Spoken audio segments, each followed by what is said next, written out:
Hi, everyone, and welcome to AIADA's AutoTalk Thanksgiving Week edition. I'm your host, Rachel Soleimani. Thanks for tuning in. Before we get started, I just wanted to remind everyone that if you have registered for today's program, you'll be receiving a copy by the end of next week. And if you have any questions, be sure to enter them into the Q&A bar at the lower right-hand side of your interface.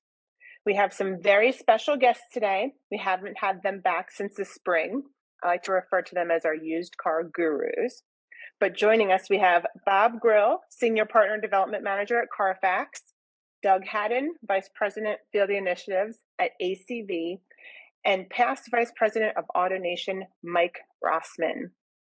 Guys, I'll let you do your thing. Take it away. Well, thank you very much to AIDA. Mike and I are always excited to partner with you and the ACV team. We're going to start the presentation today by looking at your best inventory, which is created through loyalty. Now, trades are always your best source, and your service department is always your best source for trades. Then we'll hand it over to Doug, and Doug will take a look at your best ways to source inventory from external sources. So with that, let's get it started, right? Without question, creating loyalty creates your best inventory source. Now, when we look at it, you know, when you first got in the business, when we all first got in the business, we were always told there's no such thing as a used car factory, right? No such thing as a used car factory. Every car stands on its own, which is absolutely the truth. Every car stands on its own. But when you look at the way business is set up today, when you look at our service department, we absolutely can create a used car factory. You know, we need to take our new car sales. Everything starts at that new car sale within our franchise dealers. And we need to be able to drive that new car sales traffic into our service department, right? If we turn it into our service department, we not only can work on creating service loyalty, but once you create service loyalty, you actually can blend that back into creating sales loyalty. Ultimately, taking that new car through service ends up creating your best used car, which you then drive back to the sales side of the business, sell a new one, take in the trade, and so on. So let's take a look at why that is so true, right? This is a Toyota study, and Toyota recognized how service loyalty created sales loyalty. And what they recognized was that when a customer buys a vehicle brand new and becomes a regular service customer, the return rate to buy their next new vehicle from the same dealership is as high as 86%, right? So again, looking at it holistically, if we can work on our service retention, right? If we can work on our service retention, taking our new car sales and driving them to our service department, if we manage to create a loyal service customer, we will ultimately create a more loyal sales customer, right? So when we look at current stats for loyalty, when we look at it through the JD Power lens, which comes out every year, and brand loyalty, right? Their simple formula for brand loyalty means that a consumer bought a new vehicle from a brand and then traded it back in for their next new vehicle from the same brand, right? It's as simple as that. Well, if we look at 22 and 23 for mass market, right, the leader has been Toyota. Toyota is the best at brand loyalty in the mass market, but even Toyota loses almost half their customers every year. They've dropped 2 points from last year to this year. You can see this last year's 2023, 2024 is not over yet, but at the end of 2023, they were at 60%. And they're the best, right? Honda is in second at 55%. If you go to the premium market, Porsche is currently the best at 56, and Mercedes is 50. Well, if you notice, this is the two top brands in the segment. Why do they only show the two top brands? Well, because prior to 2022, it used to look like this, right? It used to look like this. So it's a telling tale. And OEMs were working with JD Power, and so now JD Power only shows the top two brands. Well, why are we showing this? Because it doesn't matter which dealership you're working for. If you're on this call, there's potential there, right? If you're listening to us now, no matter what franchise you are with, there is runway. That's what we want to talk about. How do we work on brand loyalty through our service department and create the best inventory for our used car department? So let's start putting the pieces together. Mike, you want to jump in on this one? Yes, we're going to share what we know about ideal inventory. So if we're taking a look at it, we know what sells new is going to sell well used, critically important. And ideally, we'd like that to be about 1/2 the price of your average new car inventory. So your average for your inventory should be about half of what your average new car inventory is. These are typically 4 to 6-year-old cars that fall into this category, and they average less than 12,000 miles a year or less. And that's your prime ideal inventory. If you stock that, you're going to turn your vehicles in volume and for good gross profits. Also, the 4 top colors, black, white, silver, and gray, they amount to about 80% of what's sold in new and used cars today. But one thing to remember, if you have that odd yellow, orange type car, you may have, that one that's kind of in the haystack, needle in the haystack, and it may be worth a little extra. It's particularly if we can tell a story about that car, if it's been serviced by our dealership, was sold new, and so on. So keep that in mind, that those other colors may end up being a little bit of gold out there for you. You know, it's interesting, Mike. This has been, the gold standard for used cars from an ROI standpoint, right? If you look at all the used cars we sell, these are the ones that typically sell the fastest and give us a little better return on our investment. Now, the unique thing about this is that these vehicles are very, very, very tough to find. And really, the only way you can obtain these vehicles is really two sources. One is to trade for them, right? One is to trade for them. And the other is to pull them out of your service department, right? Absolutely. Yeah, so let's build on that a little bit. If we look at trades versus purchases in 2023, right? Again, 2024 is not over yet, but if we look at the total year and snapshot, this is from NADA, and it simply shows us where the sales came from. Well, of vehicles that actually delivered, vehicles that actually were sold, 67% of those were actual trade-ins. Now, there's only two categories of vehicles in this segment. You have trade-in, which means obviously we did business and took a vehicle in on trade.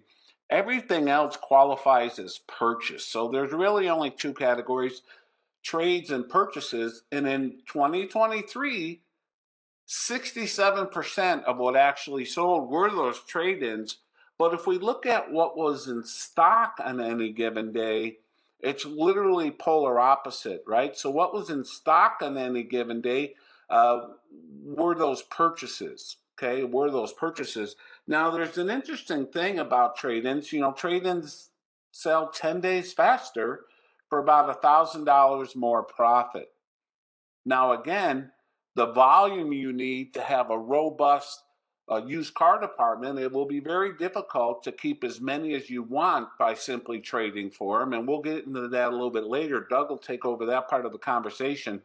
But know for sure that without question, trade-ins are your best source of inventory. At the end of the day, it's a 2-for-1 because the only way to take in a trade-in is to actually sell a vehicle, right? Not only that, once you sell that vehicle, if you take in a good quality trade-in, that trade-in becomes your best inventory, because it does start to fall into what Mike alluded to on the last slide. You know, that 4 to 6 year old vehicle that's capable of selling for 50% of what it sold brand new. If you look at your lot and your inventory mix is all 1 year old, 2 year old outside purchases, it's going to throw you off a little bit. Okay. So the next step to look at that 50% mark, which was the second item Mike mentioned, is when you look at today. Now, this is the mid-year report for 2024, so we're catching up to current time here. Our mid-year report. The average new car right now is selling for $47,000, which means if we go for that 50% number, our average used car should be around $23,000, but right now it is currently at $28,000. Now, this isn't all bad news, because it is coming down a little bit, right? At the end of last year, it was up around that 29.7, 29.8. So it is down to 28,300 now.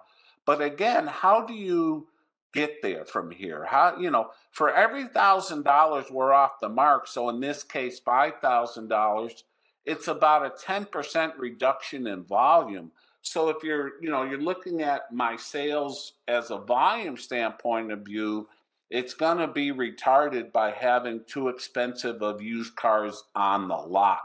So how do you start affecting that? How do you get that adjustment made to hit that sweet spot of 50%? Well, the more self-reliant you can become on producing your own used car inventory, you will automatically reduce that average cost of sale, because instead of relying on, rental cars or fleet cars or whatever else you're out there trying to get a hold of, if you can trade for more inventory, by nature, those trade-ins are going to be around that $23,000, $24,000 price point, which is ultimately where we want to get to, right? Now, the other thing I would mention here is, depending on the brand you sell, this could vary dramatically. So if you're in a premium luxury store and Right. your average cost is, say, $75,000, then you'd be looking at a higher used car value at 50% of the price. So what you should really do is a little homework to be sure that you've got your inventory set right for your particular brand. Yeah, there's no question about that. Nice point, Mike. Now, when you look at it for what are our customers looking for, right? What do our customers want to buy? Because at the end of the day, that's the inventory we want to stock. And I know Doug's going to have some slides on, what should you be putting in stock also. So when you look at it from a consumer side, this is a very interesting stat that comes from our friends at Google. Now, regardless of how you feel about Google, when it comes to online, they are the expert, right? And if you look at this, it says that reliability searches, right? Reliability searches, the most reliable car, most reliable used car, most reliable sports car, most reliable cars, that is up 70%.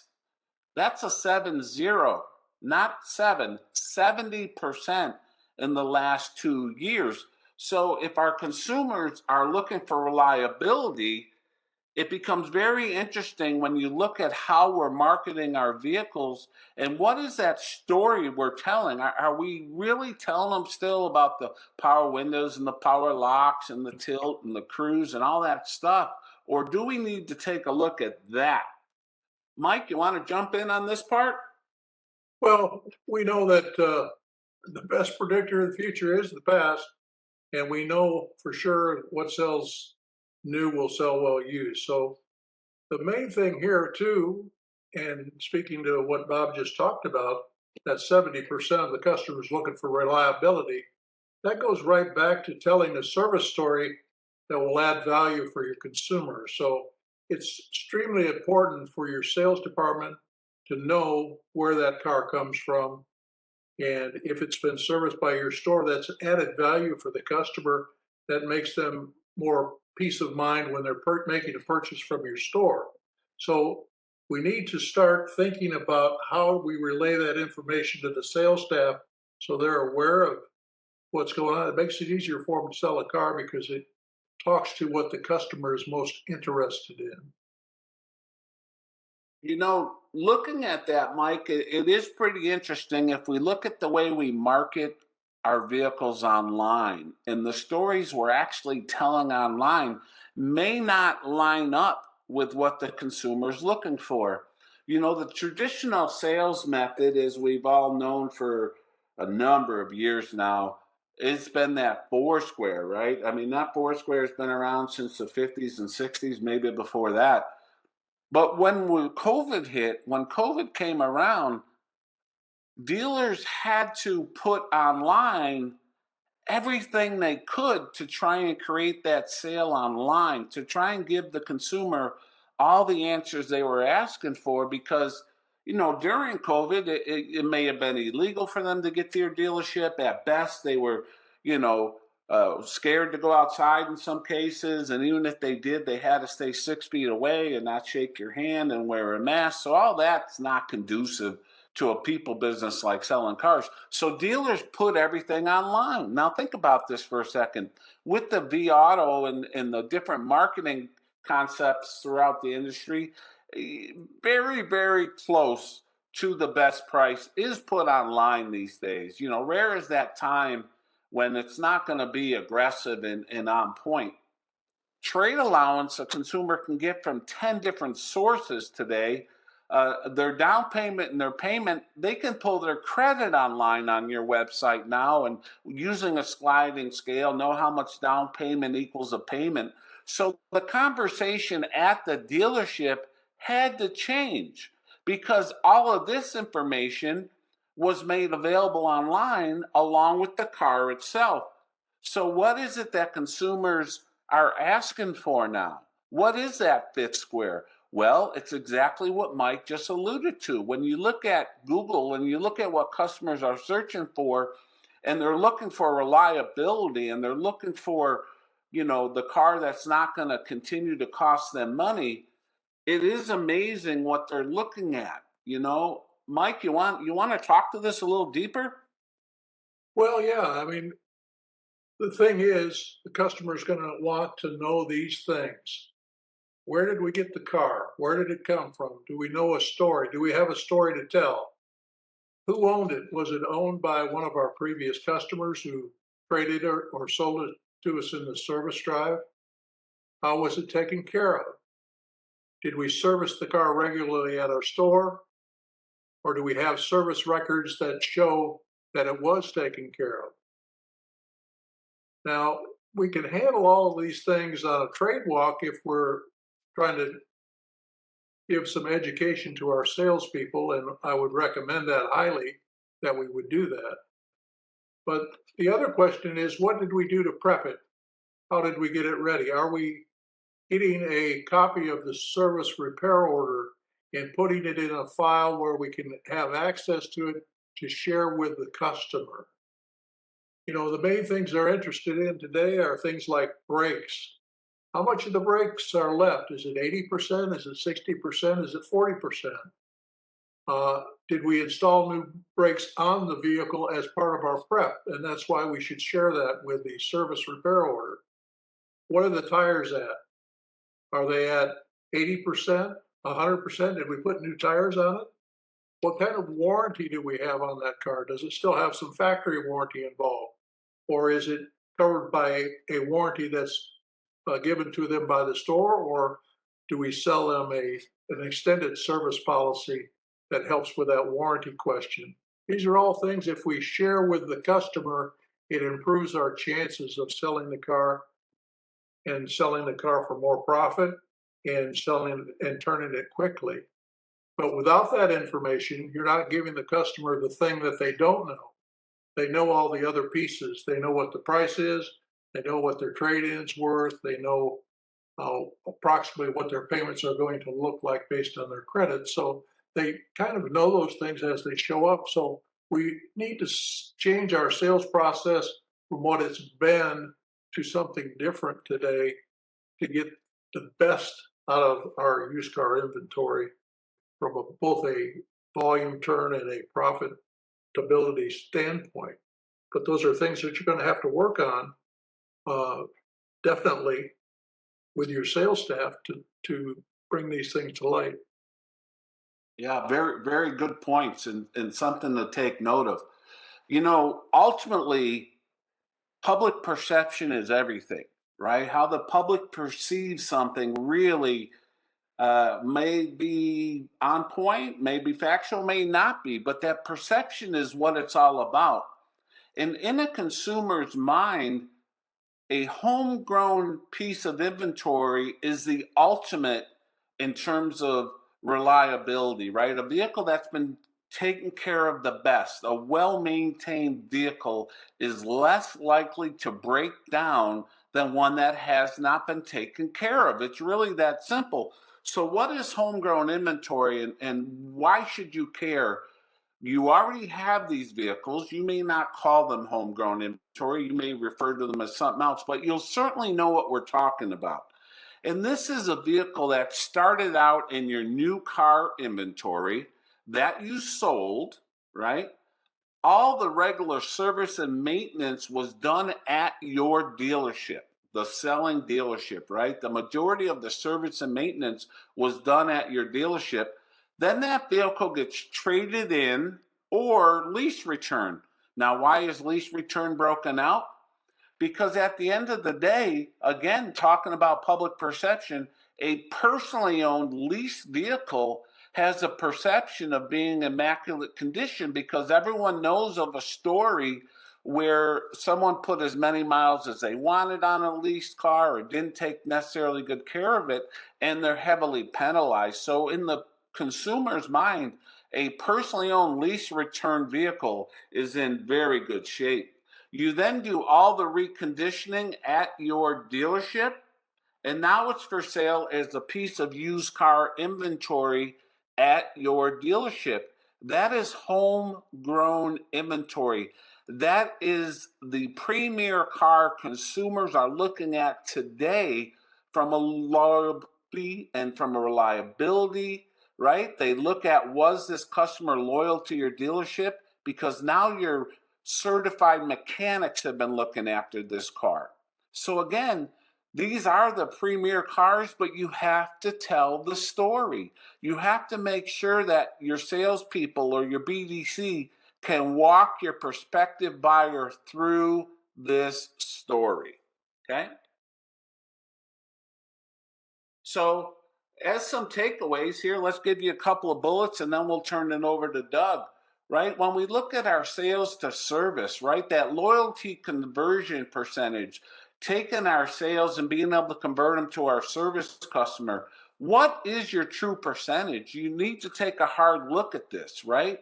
And if your true percentage is just simply low, then what changes in your processes are needed, right? What roadblocks are there and how do you eliminate them? Work on driving your sales to service conversion as best as you can.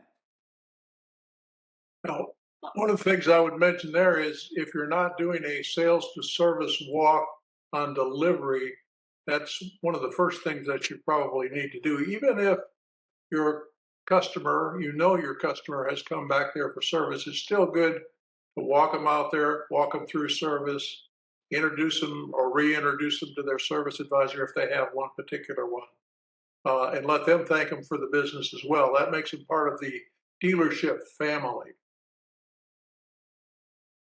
Then moving on to service department inventory acquisition, do you even have one in place?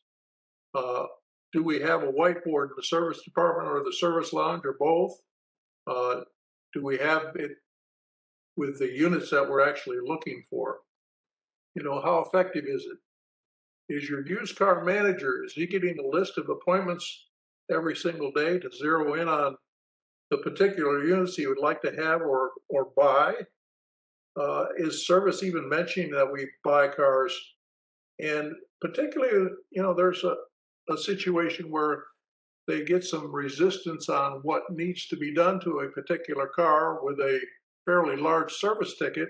Sometimes it's important to turn them over to the sales department and maybe generate a new car sale, take the car in, and we're still going to end up servicing it to get it ready to sell on a used car basis or to wholesale at that point. So those are all things that we can do. And are we keeping score? Do we know how many we're generating out of service? How many cars are we generating out of that service department, whether it be just an outright purchase or a trade of one of our service customers? So we should also share that with the service department, and obviously we should even thank them if they're generating a lot of good customer trade-ins. We know that they're doing a good job generating good service for our customers as well. Yeah, and when we look at that sales to serve, right? When we go service to sales, when we take that loyal service customer, we want to drive them back to sales. That's the bottom line, creating our own inventory, creating our own customer base. So do you identify your loyal customers? Do you identify them when they're in your service department? Do you go out of your way to thank them for not only buying the vehicle from you in the first place, but being that loyal customer? How do you recognize them, right? And who communicates with them when they're in service and they are that loyal customer that comes back to our dealership, not only buys but service? Who is communicating with them? Do we even know they're in the shop? Do we know they're in our waiting area? Does someone walk up to them and shake their hand and thank them once again for being that loyal customer? You cannot thank them enough. But then, how do we communicate that with the sales team? How do you communicate service and sales together? You really need to take a look at this because it's a three-step approach. We want to send our sales traffic to our service department. We want to create that service loyalty. And then number three, we want to drive them back to sales. So with that, we are going to turn it over to Doug. Doug, take it away. Bob, thanks, buddy. Appreciate you. And I always feel honored to share in this case, digital stage with folks like Bob and Mike. A lot of respect for them and the things they've done in the industry. So, guys, appreciate being on with you. Look, as you're going through that, all these things are going through my head. Back in my Joe Verdi days, training the guys to actually walk out there. Look, people hate that dead time between saying yes, I'll take it, and getting in and out of F&I. That big dead time. If your store, if your salespeople are not walking every buyer, new buyer, return buyer, if you're not walking them to the service department, making sure they know who their service writer is going to be, making sure they know where to park for parts, meeting the parts department. If you're not doing that, you're not going to be able to complete that cycle, or it's going to be a lot harder to complete the cycle that Bob was talking about. So my one piece of advice for that is once that customer says yes, and you're getting that paperwork ready, make them go for that walk. Maybe if you're the sales rep, you have to pick them up and carry them out to the service drive. You got to do it because that's going to set the tone for the long-term relationship and getting that cycle, not just once, not just one car and then selling it and buying another. How about twice? How about multi-generational sales?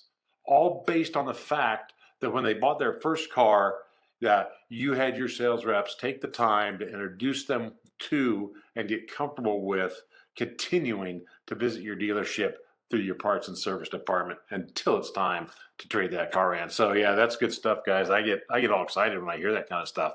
Well, let's take it to the next level. We talked about the cars we need. We talked a little bit about how we get them, and I just kind of want to drill down on that. So first, let's talk about what are those cars you need. You could stock your vehicles in a couple different ways. There's only two ways to really do it. Actually, I'll call it three. The first way that I don't have a slide on is called the 3G method. That's when I would take the dealer's money. When I was a used car manager, I'd take the dealer's checkbook, I'd wander off to the auction, and I would gamble his money, guessing on what the vehicles were worth based on the gut feeling that I had at that day. I don't have a slide on that because that doesn't work anymore.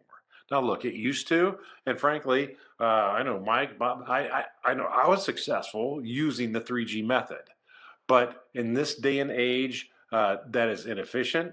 and it's very costly. So the two real ways are stocking based on facts. That's the first way. And I don't know if everybody can see this, if it's on big enough on your screen or not, but it really says, I know that I do real well with these cars. This type of vehicle, or this exact vehicle by year, make, model, and VIN, I can sell it every time I have one. I sell it faster, and I sell it for a higher gross profit than the average vehicle I have in inventory. And that truly, really is kind of the magic formula for having what we call core vehicles, right? It's a core vehicle. Every time you have one, you sell it faster than average and over the average gross of all the other vehicles that you sell. Now, I want all the core vehicles I can get based on the stocks that I have and the performance that I do with these. But can I have is too much of a good thing a thing? Well, in this case, stocking by fact, it is, because, if the system is algorithm running and it says you need 4 of these and you have 2, well, what's happening to the other 2? Those become overstock. And what you don't want to do is you don't want to overstock, because eventually those cars, if you overstock them, they won't be core vehicles anymore. You'll have too many. You have too many to sell, and they will age. That's why the algorithm and following the data is so important, because you only want the cars in stock that you'll sell faster for higher gross profit, and you don't want too many of them, because in this case, too many truly is not a great thing. So stocking based on facts. What's the other? Well, I call that stocking based on your facts. And then I call the second way stocking based on market facts. And it's as factual as you can get. 100% of the things that are listed online are just that. They're listed. We kind of nowadays, in this day and age, with all the technology stuff, we kind of know what's sold and when. Sometimes we know how much, but we do know what shows up in the marketplace, and we know how many are out there. We know how many of them were sold. So if there's one listed in the marketplace in your market area, and of course with all the tools we have these days, you can expand that market area by zip code, by miles, however you want to do it. But if there's one in the market that's for sale, and in the last X amount of days there was 10 sold, well, gosh, it sounds like to me that's a vehicle that everybody's looking for, and I'm going to dig in and see how I do with them. Now, here's the key there. If you're looking at this and it's like there's only one in the marketplace and there's a bunch of them sold, but for whatever reason, wait a minute, I've had a couple of those and they've always aged on me. Well, if it's a recent transaction for you, if you had a wholesale one recently, look, every dealer has what I call its dealership's DNA. It's, why is it different from the next store over? Why can I sell a car and across the street they can't sell one? That's the dealership's DNA. That's how the dealership is sitting, what part of the area that dealership is in. It's how big your sign is, where your sign sits. It's where the used car lot is. It's if you have plants and don't have. There's a ton of factors that go into the dealer's DNA. So even if it says the market is strong, but your true data says that you don't do well, don't buy them. So it's a two thing. So start with the facts in your store, then start with the facts in the marketplace, and you will decide. You'll come up with, and I think both Bob and Mike said it, your ideal inventory. I call it the ideal inventory model. How many cars I have in my inventory, and which ones are core, which ones are non-core. And of course, I should not have any of the sell vehicles in there, because it's proven that every time I have one of these cars, it sits too long, I don't make any money, and I usually end up wholesaling it. That's a sell vehicle. So I got to have a plan when I take that in trade to wholesale it, or to price it right to get it off the lot right away. A lot more I could talk about that, but let's get going to the next one here, because this is what's important. And funny how great minds think alike, is I've got the same graphic here that Bob had with, where do your vehicles come from? Well, that 12% of street purchase, look, we know that it's profitability wise, that the street purchase or buying out of your service drive, that's right behind the profitability of those are right behind or equal to trades. And some stores that are really good at this, it's actually their gross profits are actually higher than their trades when it comes to the vehicles that they can buy what we call the consumer purchase, meaning we're going to get out there and we're going to purchase those vehicles right out of the consumer's driveway, or we're going to purchase them right out of our service driveway directly from the consumer without taking in a trade. So, who's good at that? I always look at things like, what dealer, especially like in a 20 group setting, what dealer's really good at that? Because I want to talk to them about it. Well, who's really good at getting those cars purchased directly from the consumer? Well, there's two behemoths in our industry that really, as a new car franchise dealer, that are my competitor. That's the CarMaxes and the Carvanas of the world. In fact, I think they bought somewhere in the neighborhood of about 1.5 million vehicles directly from consumers in 2023. That's like 260 or that 20 cars a day for 261 days out of the year. It's unbelievable. The amount of vehicles now look, they spend a lot of money on marketing, but they have the process down. I want to say that again. They have the process down. They make it easy, they make it understandable, and they make it quick. Remember those three things: easy, understandable, and quick. That's how you get the consumer's vehicle. Let's dig into a little more detail. How do you advertise for that? The two we just talked about, they spend, I don't know, probably billions a year advertising combined. And what do we do as franchise dealers? Or do we have, hopefully everybody has a We Buy Used Car sign or multiple signage around your dealership. It's amazing how folks forget that. It really is important. It's so low tech, so inexpensive that we forget about it. But just imagine if you had one of those, I'll call it $100 sign, and you get one car a month because somebody drove by and saw that sign. Boy, that's a low acquisition cost, isn't it? Especially if you get 2 a month, or if you get 5 in a year and you spend $100 on a sign. Yeah, that's a great ROI. How about somewhere on your website? There's like a little strip off the side that says, "We want your car." Do you really want my car? Because I don't really see it. And this one was really bad. This top left corner, very small font, "Sell us your car." Neither of those two excite me very much. So what is it? What are some of the things we can do? Look, we live in a world of technology. What's the technology that's out there? Well, there's a lot of technology out there. I can only talk to the ones that I have. We do a thing called live appraisal. Think about this. Today, I was reading in Automotive News. It's actually an article, John Hewler.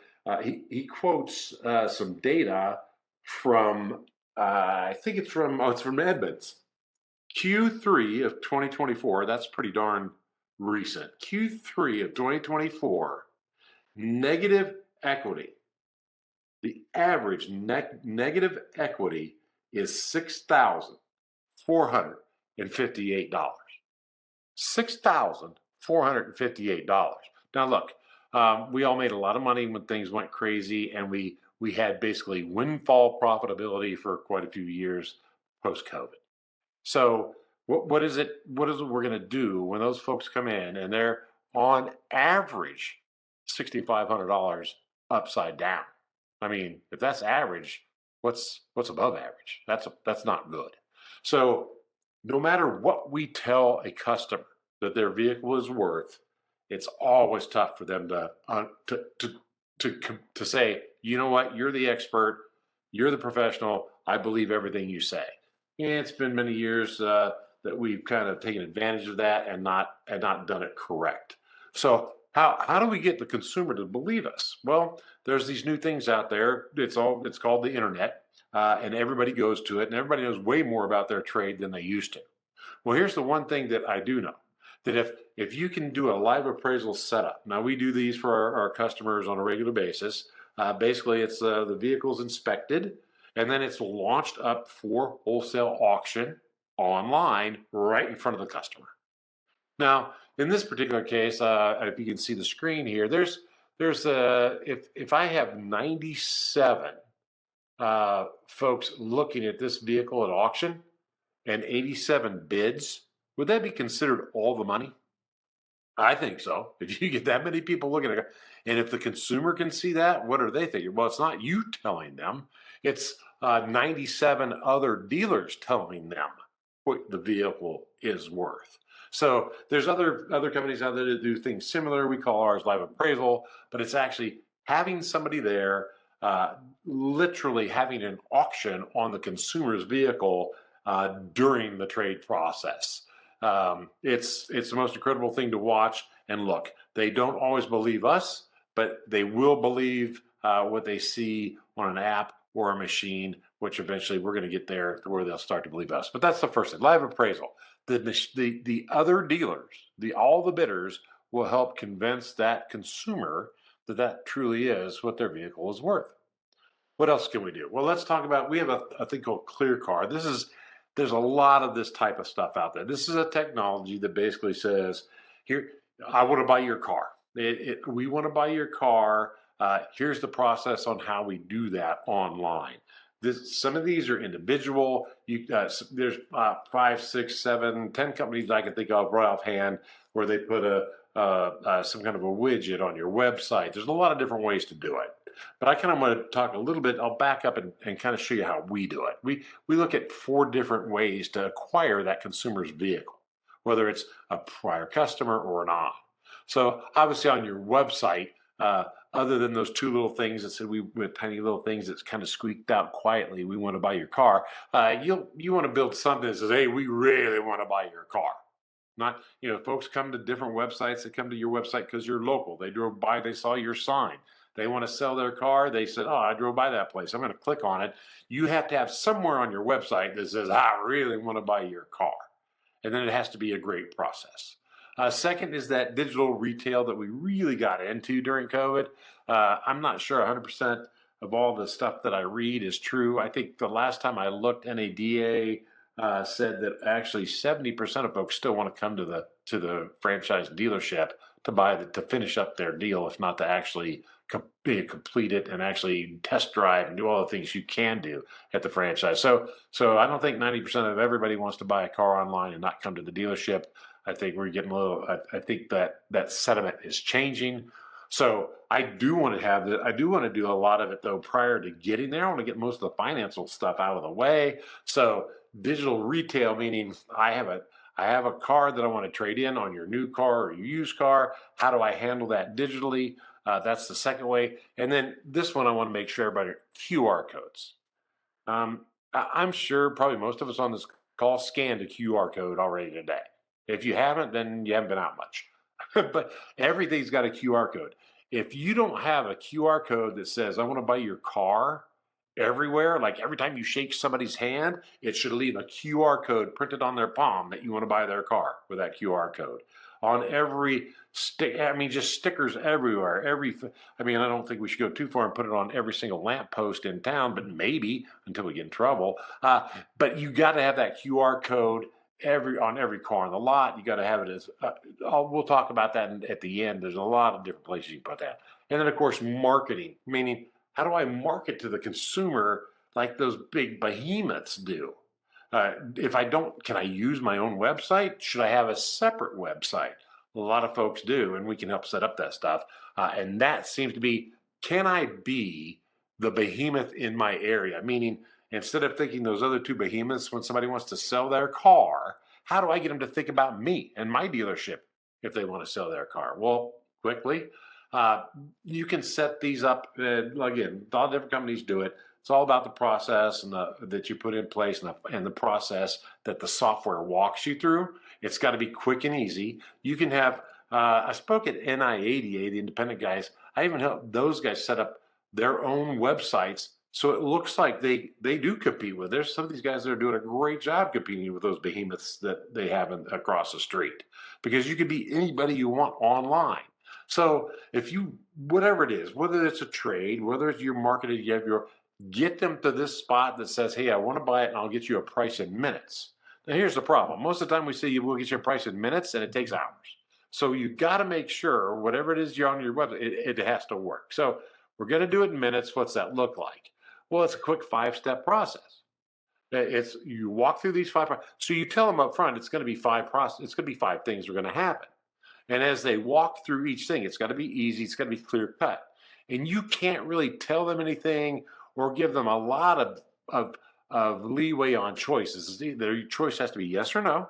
And if it's not yes or no, then it's got to be done by computer. The system has to do it, produce it. And what do I mean by that? Well, when they get down to, let's take some photos of your car, it automatically will send them a text that says, hey, click here and we'll help you finish this up. It just takes a minute. And it will download on their phone. They'll have the ability to go out and start taking photos. What they don't know and they're not aware of is now machine learning and AI is taken over. And machine learning and AI is going, okay, show me a picture of that car. And that they will be able to AI will be able to tell you, here's the damages on that vehicle based on the millions and millions of vehicles that have already been inspected. The data is in that system. And what we're trying to do here is this, and I've said this for a year, and gosh, I remember, oh man, Mike, I don't want to get us in trouble for our age, but I remember it's been almost 28 years ago. We were at a big meeting with AutoNation, and I said, guys, you have to show the customer third-party data on why their vehicle is worth what it's worth. Not tell them what it's worth, because every time we tell them, they're going to push back. But if we show them what the vehicle is worth and why it's worth what it's worth, based on everybody else but me saying it, based on machine learning, based on millions of inspections and data points, that's what we need to get across. And what happens is simply this. They'll take their photos. They'll go out and it shows them. I don't know if you see it or not. It shows them how to take the photo. It literally walks them through it. And they're done in less than a couple minutes. And what happens is AI takes over, and the customer said, yeah, it had a little damage here. Well, at the end, that little damage is now $275 difference. It shows the difference of what originally the machine was thinking and what it actually produces. So the consumer actually goes out and does their own condition report. They do the condition report for you with the assistance of AI and machine learning. And as you can see in this slide here, it actually did the deducts for them. Now look, you didn't tell them that you didn't have to walk out there and say, oh my gosh, do you let your family ride in this car? Yeah, we used to say that. I can't believe we used to say those things. Do those brakes really, do they actually stop? I mean, all the crazy things. And of course, the worst one is, did anybody die in that accident? Now, I have to admit, I did use it a couple of times, but I used it in jest to build a little bit better relationship with that customer. But you build your consumer-facing condition report, all done by the consumer themselves. How can they push back on something that they did? And here's the beauty of this: it takes in all that information, it takes in all that the customer supplied, runs it through machine learning. And here's the problem with a lot of these systems: that a lot of the times that I'll have a customer come in the door and say, hey, I was online, I got the price, it's $15,000, get me a check. Oh, let me go look at the car. And you walk out there, oh my God, look at this. And that's when you start, rubbing your fingers over the scratches and all the crazy stuff that we do to devalue their vehicle. And I hate that. You don't devalue the vehicle. You want to show them the value of their vehicle. And that's what the system does. Because that battle right there, hey, I went onto your website, I appraised my trade, it said it was 15. Now I'm here and you're telling me it's only worth 10. I'm leaving. That's the worst customer experience. But how about something that gives them a little bit more of a range? Hey, you said that here's your vehicle, and 34% of all the vehicles that we've seen, they will probably be in rough condition at $20,000. 64% of all the vehicles like yours that we've seen, they usually come in around 22.8, and 2% are just the premium. Those, you bought it from me, you serviced it with me, it's worth 25 grand. So it gives them a range. So when you walk in, yeah, you're that 64%, or you're that 30%. It's still not you. It's not you. It's the system. It's the data, and it's not you having to fight the customer. So here's a couple things that on that pricing. It's digital, meaning it's not just a blue book, a green book, a yellow book, an orange book, a black book, or a red book. Maybe some are yellow. but it's actual data. Is it those books? Oh yeah, it's all the books. It's all the data you can find to actually come up with the right price range for that vehicle. And here's the other beauty of it. We talked core and non-core vehicles. But if it's a non-core vehicle, if it's a vehicle you don't do well with, you can't go inside these systems, especially ours. You can go in ours and adjust that. Meaning, if you don't want those cars, then you can kind of give it a little bit more of a price curve to where it won't price them as high. And if it's a core vehicle that you want and you know you're going to sell it, then you can reverse the curve the other way and be a little more aggressive on the pricing of that vehicle. And all this stuff, it's all based on, and all these numbers and all this is based on all the data, meaning, we have millions and millions and millions of inspections in this data that we've done. And what we will tell you in that data, what that data tells us is that there's some cars that have some issues and some cars that have different issues, but they all affect the value of the vehicle. And with this system, it actually is searching through the millions and millions of other inspections and comes up with a little bit of a algorithm that says, look, 1 in 12 of these types of vehicles have a transmission issue with all these other, based on the mileage and where the vehicle was owned and where the vehicle, all this data says that, you know what, 1 out of 12 has a problem. That you might have a problem there. What if it says there's 1 in 2 of these vehicles has that problem? It's probably got that problem. And you can ask the question when the consumer gets there, if have you had any transmission issues? And they just look at you like, how did you know? Well, because we have the inside scoop from machine learning and artificial intelligence to tell us that was probable cause to look into that transmission. Again, that's all built into the pricing. Now, Doug, how's all this work? We talked about, I want to get my consumer and anybody in the service drive. Look, I love walking into my Chevy store, my guys where I bought my CPO truck. I walk into the Chevy store and I see the yellow or the whiteboard with all the vehicles. These are the top vehicles I need to buy. Come see me. And it says, Dave, used car manager, with his cell number on there. I think that stuff is great. And it sits right there underneath the big screen TV. So if folks are waiting for their car, watching TV, they can't help but be, clearly told these are the vehicles that we're looking for. And that's great. But again, it's digital, and going back to that QR code. What if you had QR codes sitting everywhere and all the consumer had to do was click on it, and that started the process for them? Walks them through that same process that I just showed you, and all they had to do was scan the QR code. But if they're there, you could actually have them say, hey, now that you're here, we can help you finish that. You can get a sales rep or the used car manager can come out and walk side by side with them around their vehicle, helping them do their own appraisal. Key being it's their own appraisal. So there's a ton of stuff that's doable. A lot can be done. The number one thing to remember is think outside the box. I'm going to have this. I'll leave this in the presentation so you guys can download it. Here's 40 ways to source inventory.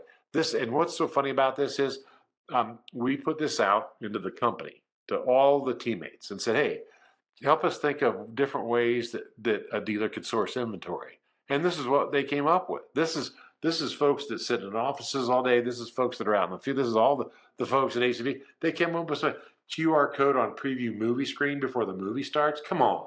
How awesome is that? How about the program local banks and credit unions?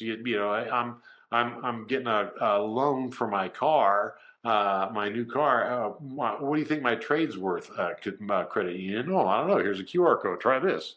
There's just so much stuff out there that you can do. Again, you'll probably want to download this after. I think Rachel makes this available to everybody afterwards. And I think that's it.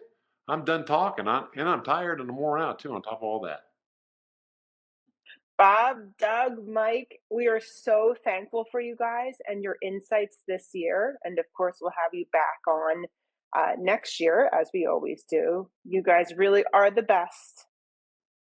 So thank you again. Oh, thanks for having us. We love AIADA. Thank you very much. Appreciate the opportunity. And as Doug said, you will all be receiving a copy of this presentation, so you will get access to those 40 plus ideas for inventory, as well as the rest of the presentation by the end of next week. We take a little break, but be sure to join us back here on Tuesday, December 10th at 2 p.m. Eastern as Moss Adams helps us navigate the knowns and unknowns of tax policy post-election. Enjoy the rest of your day and have a great Thanksgiving, everyone. Happy Thanksgiving, everybody. Happy Thanksgiving.